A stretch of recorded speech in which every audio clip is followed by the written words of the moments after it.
So a percentage actually just means how many parts of 100 something is. So 1% means that it's 1 part out of 100 of something. A percentage always has to be involved with something. So it's either, 1% out of the amount that you drank, or 5% out of the cake that you ate, or 25% discount when you went shopping for something. So a percentage means part of 100 of something else. So 25% would mean 25 parts out of 100. Now, if I have a fraction here, let's say I have the fraction 7/20. One of the typical questions that you'll see in maths is, what would that be as a percentage instead? So here it is in the fraction form, 7/20. Well, the easiest way to make anything into a percentage is try and get this little 100 down here. Because once you've got something, the 100 down there, out of 100, you've actually got the percentage. Do you see that 25 hundredths is 25%? So if we can change this fraction by multiplying 20 by 5, if we multiply 20 by 5, we'll get 100 down here. We've sort of found the percentage. If I multiply the bottom number by 5 to get 100, what do I have to do to the top number? Multiply by 5. So I would get that 7/20 is equivalent to the fraction 35 100ths, which gives me the answer 35%. So this is a way of quite simply changing a fraction into a decimal number.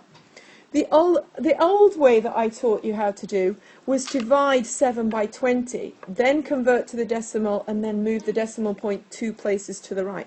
This method is even simpler.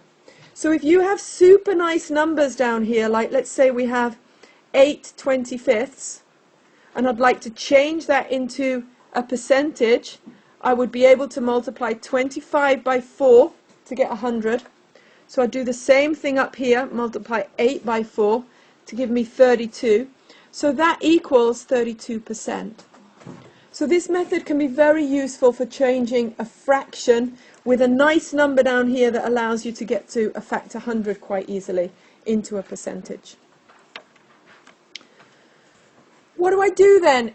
If I know that 25% of something I bought, I got 25% discount on a t-shirt. And that 25% discount that I got was 50 kroners. So I got 50 kroners discount. How much did the t-shirt cost? Well, there's a couple of different ways of doing this.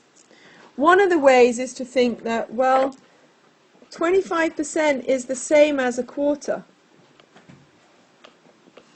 So if a quarter of my t-shirt cost 50 kroners, the whole t-shirt, which would have been 4 quarters, must be 4 times 50 equals 200 kroners. So my t-shirt would have cost 200 kroners original price. Then I got 50 kroners discount, and therefore I paid 150. That's one way of doing it. Another way of doing it is that we can, just make a bit of space down here. We can think that, okay, we know that 25% is equivalent to 50 kroners. Let's work out what 1% is. So I'm going to sort of go down here and say, how can I go from 25% to 1% by dividing or multiplying? Well, if I divide 25 by 25, I get 1, don't I? So this tells me what 1% is. If I'm dividing this side of the equal side by 25, I have to do the same here. So I divide my 50 by 25. It tells me that 1% of my t-shirt actually cost me 2 kroners. So this is a way of first working out what 1% is. Then you can find out whichever percentage you want after that. So now that I know 1%, I can multiply the whole of this by 100 to get 100%. I'm running out of space here, that's why it's getting small.